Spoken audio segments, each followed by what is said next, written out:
Praise to the lord.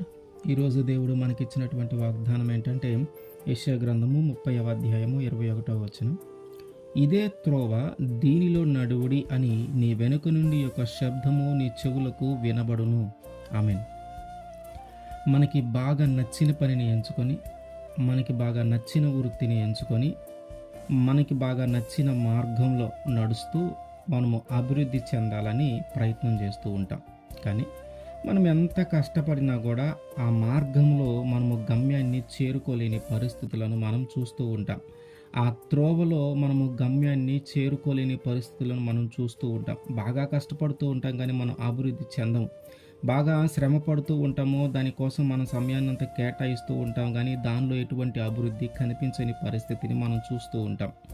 అప్పుడు మనకు అనిపిస్తూ ఉంటుంది, మనం ఇంత కష్టపడుతూ ఉన్నాం, దీనికోసం ఇంత సమయాన్ని కేటాయిస్తూ ఉన్నాం, ఇంత ధనాన్ని కేటాయిస్తూ ఉన్నాం, ఇది అభివృద్ధి చెందట్లేదు, ఇంకా దీన్ని వదిలేసి మనం ఇంకొక పనిని వెతుక్కోవాలి, లేదా ఇంకొక వృత్తిని వెతుక్కోవాలి, లేదా ఇంకొక మార్గాన్ని ఎంచుకొని మనము ఆ మార్గంలో ప్రయాణిద్దాం అనే ఆలోచన చేస్తూ ఉంటాం. అంటే ఇప్పుడు ఈ రెండిటిలో ఏది కొనసాగించాలి? మొదట ప్రారంభించినదా లేదా కొత్తది ప్రారంభించాలా? ఇది చేయాలా, అది చేయాలా, ఈ వృత్తిని కొనసాగించాలా, ఆ వృత్తిని కొనసాగించాలని ఒక సంక్లిష్టమైన పరిస్థితుల్లోకి మనం వెళ్ళిపోతూ ఉంటాం. మొదటిది ఎందుకు అభివృద్ధి చెందట్లేదు అంటే, దేవుడికి ఇష్టము లేని మార్గమేమో, దేవుడికి నచ్చని త్రోవలో మనం నడుస్తూ ఉన్నామేమో. అయ్యా, నువ్వు నడవవలసిన మార్గం ఇది కాదు, నువ్వు వెళ్ళవలసిన త్రోవ ఇది కాదు, అందుకని నిన్ను అభివృద్ధి చెందించట్లేదు. ఇదిగో నీకోసం ఒక ప్రత్యేకమైన మార్గాన్ని నేను ఏర్పాటు చేశాను, నీకోసం ఒక ప్రత్యేకమైన త్రోవను నేను ఏర్పాటు చేశాను, నువ్వు ఆ మార్గంలో నడువు, నువ్వు ఆ త్రోవలో నడువు, అప్పుడు నువ్వు సఫలపరచబడతావు, అప్పుడు నువ్వు అభివృద్ధి చెందుతావు. నీకు ఆ మార్గమును దేవుడు ప్రత్యేకంగా ఏర్పాటు చేశాడు కనుక ఆ మార్గంలో మనం ప్రయాణించగలిగితే అప్పుడు మనం అభివృద్ధి చెందుతాం. అది మనకి మొదటిది ఆగిపోయింది అంటే అది దేవుని మార్గమునకు అనుకూలమైనది కాదు గనుక, దేవుని త్రోవకు అనుకూలమైనది కాదు కనుక అది ఆగిపోతూ ఉంది. అయితే మన జీవితం అంతటితో ఆగిపోవాలనేది దేవుడి ఉద్దేశం కాదు. అంతకంటే గొప్పదైన స్థానంలో, అంతకంటే ఉన్నతమైన స్థానంలో మనల్ని ఉంచుట కొరకు ఆయన మన కోసం ఒక ప్రత్యేకమైన మార్గాన్ని ఏర్పాటు చేశాడు. ఆయన మన కొరకు ఒక ప్రత్యేకమైన త్రోవను మన కోసం ఏర్పాటు చేసి ఆ త్రోవలో నడవమని దేవుడు మనకి చెప్తూ ఉన్నాడు. సౌలు గార్ధములు తప్పిపోయని వెతుకుతూ వచ్చాడు. వెతుకుతూ వస్తే ఎక్కడ చూసినా కూడా అవి దొరకల, ఎక్కడ చూసినా కూడా అవి కనిపించలా.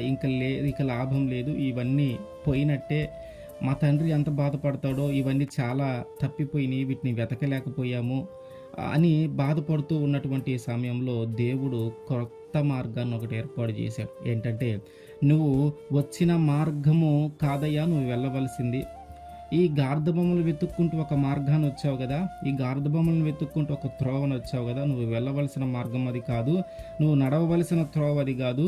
ఇదిగో నువ్వు నడవలసిన త్రోవ ఏంటంటే, ఇదిగో సమూయేలు దగ్గరికి నువ్వు వెళ్ళు. నువ్వు నీ కోసం ఏర్పాటు చేసిన మార్గం ఏంటంటే, ఇదిగో సమూయేలు దగ్గరకు నువ్వు వెళ్ళటమే.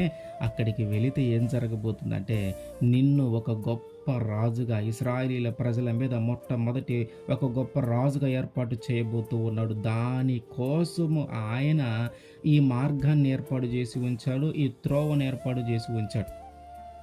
మనము సౌలేమో ఈ గాడిదలు తప్పిపోయినాయి అని ఆయన ఒక మార్గంలో వెళ్తూ ఉంటే, ఆయన ఒక త్రోవలో వెళ్తూ ఉంటే అక్కడ అభివృద్ధి లేదు, అక్కడ దొరకలా, అవి దొరకలేదని బాధపడుతూ ఉంటే, అయ్యా నువ్వు వెళ్ళవలసిన మార్గం అది కాదు, నువ్వు నడవవలసిన త్రోవ అది కాదు, ఇదిగో నేను నీకోసం ఒక ప్రత్యేకమైన మార్గాన్ని ఏర్పాటు చేశాను, నేను నీకోసం ఒక ప్రత్యేకమైన త్రోవను ఏర్పాటు చేశాను, ఇదిగో ఒక గొప్ప స్థానంలో నిన్ను ఉంచాలనుకుంటూ ఉన్నాను, ఒక గొప్ప రాజుగా నిన్ను చేయాలనుకుంటూ ఉన్నాను, ఇదిగో నువ్వు ఆ మార్గమును వదిలేసి ఈ మార్గంలోనికి రా, ఆ మార్గమును వదిలేసి ఆ త్రోవను వదిలేసి ఈ త్రోవలోకి రా, నిన్ను ఇశ్రాయేలీయుల మీద ఒక గొప్ప రాజుగా ఏర్పాటు చేస్తానని దేవుడు ఒక ప్రత్యేకమైన త్రోవను ఆయన కొరకు ఏర్పాటు చేశాడు.